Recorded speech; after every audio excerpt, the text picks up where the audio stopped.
Hi, Jamie here. I hope this video finds you well. I haven't made a video in a really long time because I haven't really had much direction with my practice. But that doesn't mean that I haven't been getting lucid a lot. In fact, I think I looked at my journal the other day and I've gotten lucid almost every night I'll have long stretches of getting lucid every night. And so this video is going to be about a particular experience I had that was the first success, I would say, in terms of just what's been in the back of my mind of how I want my practice to move forward. Because in a lot of ways, I've not really known where to go with my practice because I have this really strong urge to move away from the inner work that I've done over the years with it, and move more towards a direction of like kind of, I would call outer work. I don't know if that's the correct term, where I would be able to use these practices and these skills to travel to different places and actually meet entities in different places. That's kind of where I want to go with this. And I've wanted to do that for a really long time. I've just not known how. And I still don't necessarily know how. I know that it's possible for sure.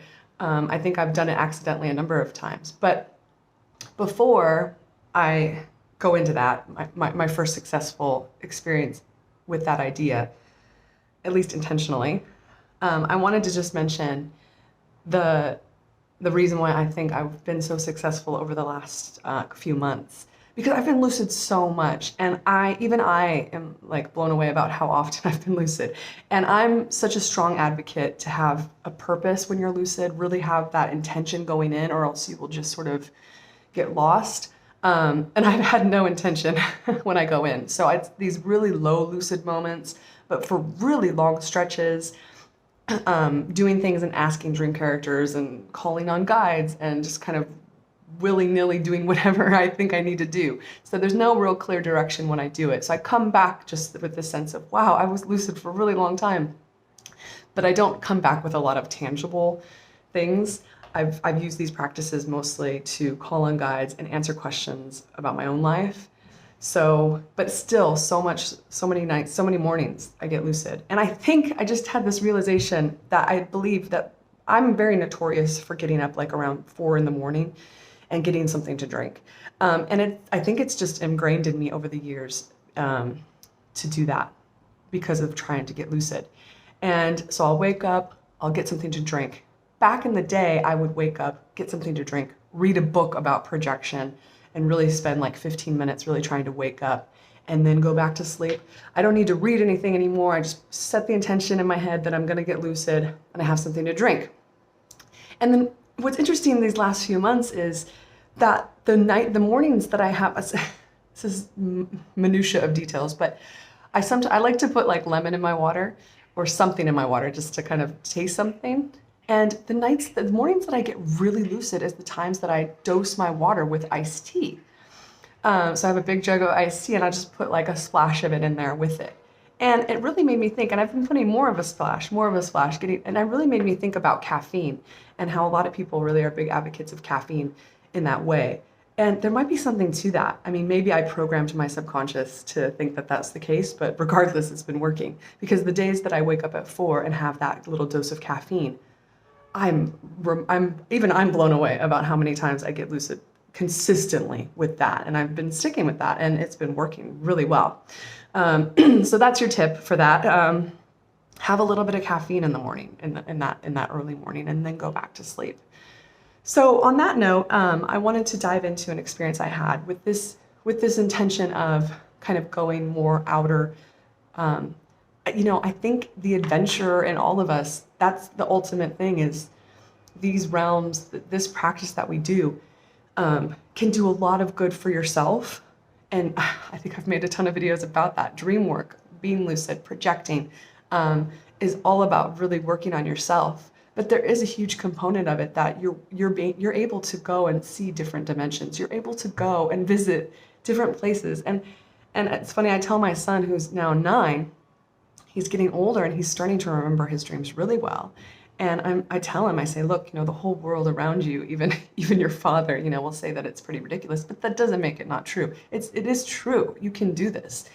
And I know for my own practice, I want to do that more. I want to use it more in that kind of adventurous, spirited way. Not that it wasn't adventurous before, but more outer, more going to places. The big problem with all of that, and that I've really discovered over the last 6 months, and I've talked to a number of people that I personally really respect on YouTube or different channels that I follow that do this kind of work that I respect, is where do I go? Like, how do I do that? And how do I figure out that entrance point? And there's so many things to think about with that. Are there rules? Can I not go to certain places? There's just so many questions with that. And I follow a number of people on YouTube who I believe personally are doing that, are going to different places in this way, in a very, very real way. And yeah, so I think moving forward, that's my biggest thing, is I really want to do that. So if there's anybody out there that has the answer to that in terms of the structure that might be in place, maybe I don't need a structure, but I've had that question, and this is a bit rambly, but I've had that question for so long. Why do I go certain places when I get lucid? There's certain places where certain rules happen, and there are other places. Is it my own personal, like, am I just like in a good place? So I go somewhere that's like, I can contact my guides. Why is it sometimes I'm screaming at the wall and nobody's coming? And so I think I figured out a little bit of that in this experience. So I don't want this to be too long. I'm really already rambling, but I think that will really make sense for a lot of people that do this work. So in this particular experience, I got lucid. And I tried to sort of let go. I had the intention that I wanted more of this sort of outer experience, to go somewhere that was outside of myself. And I felt the arms on me, and I just let go and relaxed. And I was traveling really fast, as we all have had experience with, through clouds, a lot of clouds, really fast. And it had that fastness that, I think sometimes you get lucid and you're trying to fly. I mean, it was just like, this is not under my control. Like, I'm moving crazy fast. Had the hands on me. I tried to have the sense of trust, and just really relax. And then I landed on a planet. And it looked a lot like Earth. And these people greeted me like, "Oh, you're here. We knew you were coming." But instantly it was this sense of, they didn't really want me there. Like, they were kind of like, "We knew you were coming, but we're kind of hesitant to have you here." They were very friendly. And instantly I'm kind of in lucid mode where I'm like, okay, let's get stuff done. I want to ask questions. So the first question was, where is this? And they were like, "We are not telling you that." I'm like, okay. So then they just sort of took over and were like, "We're going to show you a few things, and then that's going to be that." I'm like, okay.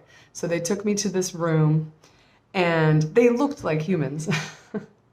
and the whole landscape was a lot like Earth, but lots of sort of strange structures, built very, very high. I mean, way high, like a crazy high. So I go into a room, and of course this is like remembering a lucid dream or a projection experience. It's not necessarily as clear now, but it was at the time. And they show me a map of their planet and their universe. And they showed me where Earth was in relation to them. And there was all these kind of star charts. And their planet, they kind of like showed me a picture of their planet. And their planet was like, I mean, from looking, like 90% water and these little thin strips of land. And they explained how they had figured out how to build like on top of water somehow. I can't remember that part, but that they were very interested in telling me that. And so then things get a little hazy. I remember going into another place, and they were like, "Oh, here's this place," and I'm talking to these people, and I asked again where I was, and they were like, "We're not going to tell you that." And then this one guy explained it's because that on their planet, this sounds so crazy, I can't imagine, but it's true. So they tell me on their planet that they only just recently, some of them had discovered like life outside of themselves, and they discovered Earth. I was like, okay. And so it was a big shock for a lot of people. And so they're trying to like keep it contained because they're trying not to like let people know too much too fast. And so they said that's why my visit was a little, but they were like, they realized like in their head, they knew that this was inevitable, that this was going to happen. And I said, okay. So yeah,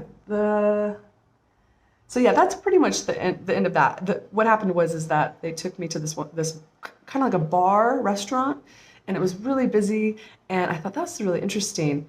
And throughout the dream, I tried different things, and I kept asking them, why can't I, fly here? Like I couldn't take off and fly. And they're like, you can't fly here. This is not a place you can fly.